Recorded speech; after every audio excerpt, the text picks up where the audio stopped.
The answer to question 5 is C, my dear child. I If always Kosi love you, had Kosi. known that that morning would be the last time she would see her mother's eyes open, I always love she you, would have held Kosi. her tighter. She would have said, I love you I one always more love you, time. Kosi. The hospital room in Onitsha was very quiet. Too quiet. 11-year-old Kosi sat next to her mother's bed, holding her thin hand. Her mother's eyes were closed, but she was still breathing, slowly, very slowly. Mama, Kosi whispered, are you going to get better soon? Her mother opened her eyes and smiled. Even when she was sick, her smile was the most beautiful thing in the world. My precious Kosi, her mother said softly, I want you to remember something very important. No matter what happens, I will always love you. Always. Kosi did not understand why her mother sounded so sad. She thought her mother would get better soon and they would go home together. But that night changed everything. Her mother passed away. 3 months passed since the funeral. Kosi's father, Mr. Carlo, barely spoke. He went to his office in Onitsha early and came home late. Their home felt cold and empty without her mother's laughter. Kosi missed everything about her mother. The bedtime stories, the warm hugs, and the way she prepared akara and akam in the morning for her, one singing Igbo song at night. Kosi would cry into her pillows and whispered, Mama, I need you. Sometimes she thought she could smell her mother's favorite perfume in the air. Sometimes she felt like someone was looking at her while she slept. But when she opened her eyes, no one was there.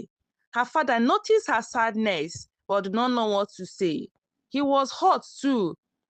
3 years passed, and then one day, Mr. Kalu came home with a big smile on his face. Kosi, I have someone special that I want you to meet, he said. A pretty woman walked into the living room. She had a wand and kind eyes. Hello, Kosi, the woman said kindly. My name is Miss Ebere. Your father has told me so many wonderful things about you. Kosi brought Ebere a beautiful doll. I hope we can be friends, she said. Kosi liked Ebere right away. She made her father smile again, cooked delicious jollof fries and pepper soup, and even helped Kosi with her homework. When Ebere moved in after marrying Kosi's father, Kosi thought her family was finally complete again. The wedding was beautiful. It took place at the local church in Onitsha. Kosi wore a pretty pink dress and carried flowers. She was so happy to see her father laughing and smiling again. Now I have a new mama, Kosi told her friend Oma at school. Ibede was so kind to Kosi. She braided her hair in beautiful styles, taught her how to wear her clothes properly, and even let Kosi help her in the kitchen to cook. We are like the daughter I never had, Ibede would say, hugging Kosi tightly. For 6 months, their home was filled with joy and laughter, and Kosi began to forget how lonely she had felt. But slowly, things started to change. It began with small complaints. Kosi left her school bag on the floor.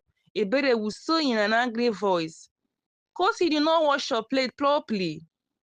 Kosi, are making too much noise.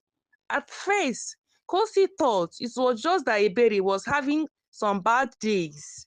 Her father was traveling more for work, going to Abuja and Lagos for business meeting. However, when he was away, Ebere became different person. Her kind smile disappeared. Her voice turned sharp and cold. Clean this house properly, Kosi. Your mother spoiled it too much. Kosi was confused. Why was Ebere being so mean? One day, Mr. Carlo had to travel to Kano for 2 weeks. As soon as his car left the compound, Ebere's expression changed completely. Listen to me, you little girl, Ebere said, pointing fingers at Kosi. While your father is away, you will do exactly what I say. No more being lazy, no more playing. She handed Kosi a long list of chores. Sweep the compound, wash all the dishes, clean the bathroom, and do the laundry by hand. But I have school tomorrow, Kosi said quietly. School can wait. What comes first? Ebere replied cold. That night, Kosi cried herself to sleep. She missed her real mother so much and wished her father would come home. The next morning, Kosi woke up at 5 a.m. to start her chores. Her hands were sore for scrubbing floors the night before. As she swept the kitchen, she suddenly smelled something familiar. It was her mother's perfume, the sweet scent of jasmine flowers. Mama, she whispered, looking around. She felt warm arms around her from behind, even though no one was there. A gentle voice whispered in the air, "Be strong, my daughter. I'm always with you." Kosi turned around quickly, but the kitchen was empty. Still, she felt better, knowing her mother was watching over her. From that day on, whenever Kosi felt very sad or scared, she would smell jasmine flower and feel her mother's presence. Days passed. When Mr. Carlo was home, Ebere pretended to be kind. She would smile, cook nice meals, and help Kosi with her homework.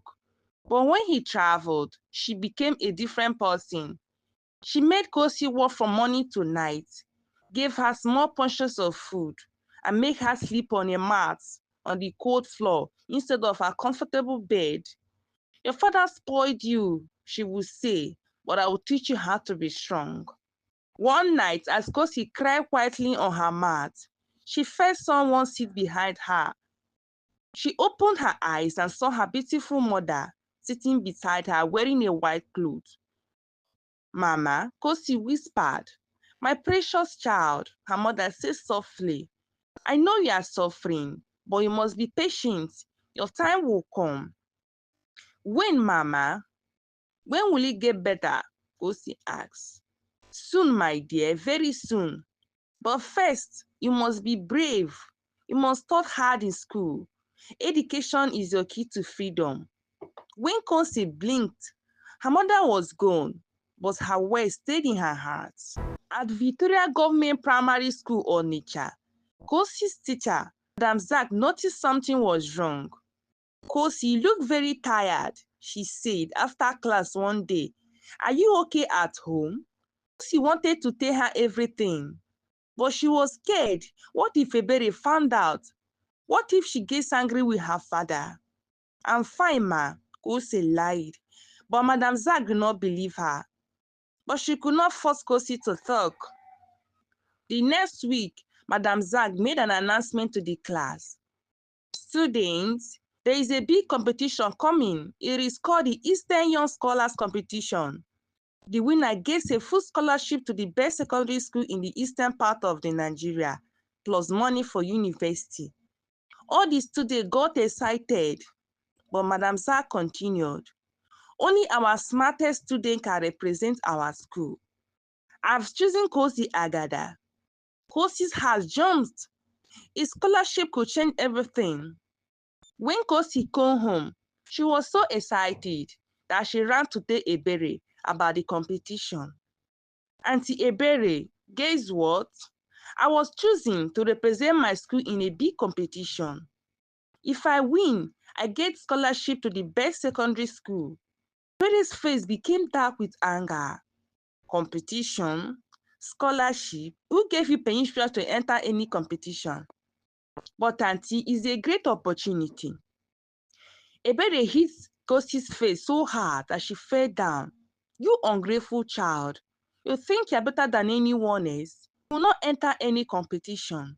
You focus on your house chores."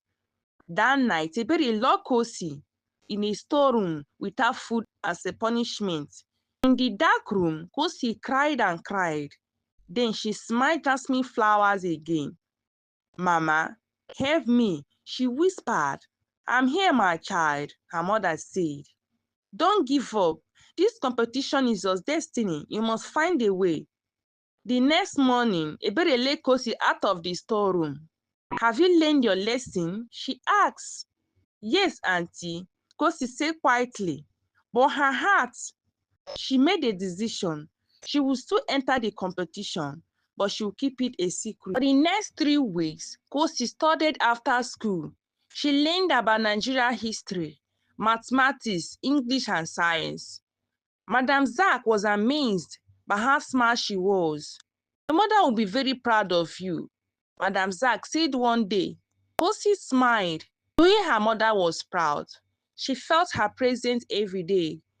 The competition was scheduled for Saturday morning at the University of Enugu. Kosi had to tell Ebere she was going to school meeting. On Friday night, Kosi couldn't sleep. She was nervous and excited at the same time. As she lay on her mat, her mother appeared again, looking more real than ever. "Tomorrow is your big day, my daughter," her mother said, sitting beside her. "Mama, I'm scared. What if I don't win? What if I forgot everything I studied?" Her mother took her hands. "Listen to me, Kosi. You are my daughter. You have my strength and your father's intelligence. But most importantly, you have something special inside you: faith, hope, and love. But what if, no what if, my child? Tomorrow you make me proud. Win or lose, you are already a champion for trying." Her mother kissed her forehead, and Kosi felt peace fill her heart. Saturday morning came quickly. Kosi woke up early and get ready quietly, wearing her best dress, a pink dress that her real mother had bought for her 2 years ago. At the University of Enugu, hundreds of primary school students from all over the East had gathered for the competition. Kosi felt small among all the children from the big expensive schools. "Don't be intimidated," Madam Zak whispered to her. "You belong here." The competition had 3 parts: a written test, a presentation, and an interview. Kosi's heart was beating fast as she took her seat. As the test papers were handed out, she closed her eyes and whispered, "Mama, please help me." For the presentation, each student had to talk about their dream for Nigeria. Kosi spoke about education being the key to ending poverty. She talked about children like her who faced difficulties but still had hope. Judges were impressed.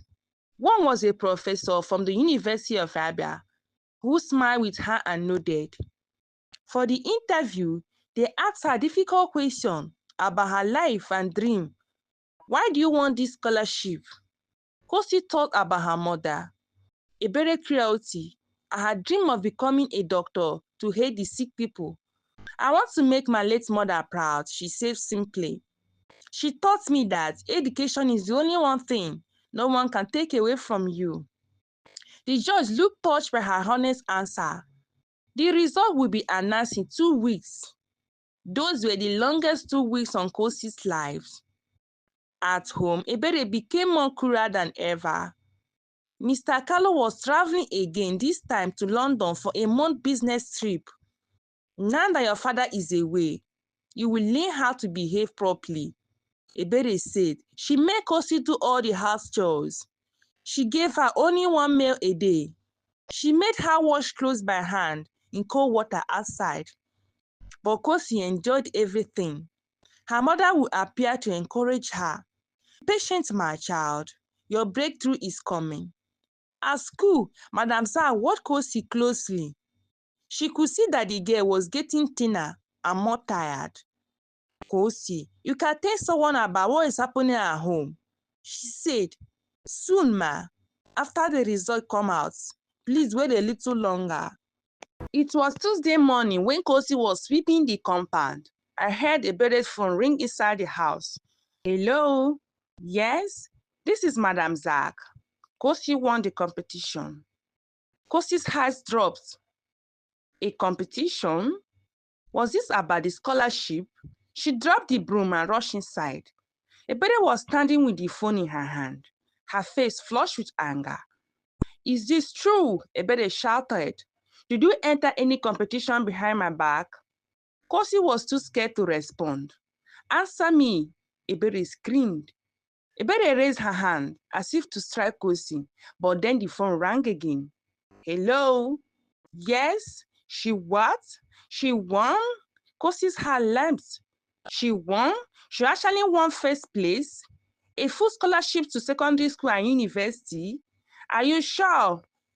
Ebere's expression shifted from anger to shock and then to something that resembled fear. By evening, the whole neighborhood knew Madam Zack had called everyone she think of. The local newspaper wanted to feature Kosi, and the television station wanted to interview her. Young girl from government primary school Onitsha wins state scholarship competition became the headline everywhere. When her father came from London that night, he was so proud that he was in tears. My daughter, my brilliant daughter, your mother will be so proud of you. For the first time in months, Ebere was nice to Kosi. She cooked her favorite food and even allowed her to sleep in her own bed. Kosi knew it was only because everyone was watching now. The whole world knew about her success. You are famous now, my child, her mother's spirit whispered to her that night. But remember, fame is not everything. Stay humble and stay kind. The whole school celebrated Kosi's victory. The principal presented her with a special award, and her classmates cheered for her. Madam Zack cried tears of joy. I always knew you were special, Madam Zack said, hugging Kosi. When Kosi's father returned from London, he threw a big party in her honor. All the relatives came, and the local church offered prayers for her. Everyone wanted to take pictures with her. During the party, Kosi stepped aside for some fresh air. Mama, she whispered, remembering how she used to play with her mother. We did it. We really did it. Her mother appeared one last time. You did it, my precious daughter. You saved yourself through your hard work and determination. I'm proud of you. Nice to see you again, Mama, Kosi asked. Her mother smiled sadly. My time to guide you is ending now. You are strong enough to walk your own path. But I will always love you and always be watching over you. I love you too, Mama. September came and it was time for Kosi to start secondary school in Abia State, the best secondary school in East. She packed her bags with excitement, thrilled to be staying in the school hostel and escape Ebera cruelty forever. On her last morning at home, Ebere tried to make amends. I was wrong with you too badly, Kosi. I was jealous of how much your father loved you. Can you forgive me? Kosi looked at her stepmother, reflecting on all the pain, the hungry and the cruel ways. I forgive you, Auntie Ebere, she said quietly, but I will never forget. As the school bus came to pick her up, Kosi looked back at the house one last time. She had survived the worst, and now she was ready for the best. At school, she excelled in everything. She made new friends, joined debate club, studied hard, and achieved the best grades. Her teachers loved her, and her classmates respected her. Kosi was happy. 6 years passed. Kosi was now 16 years old, one of the best students in the secondary school of Abia. She had won many more competitions, and university were already sending her acceptance letter. In no time, she entered the best university in Nigeria, excelled there, and graduated as a doctor. Thanks for watching.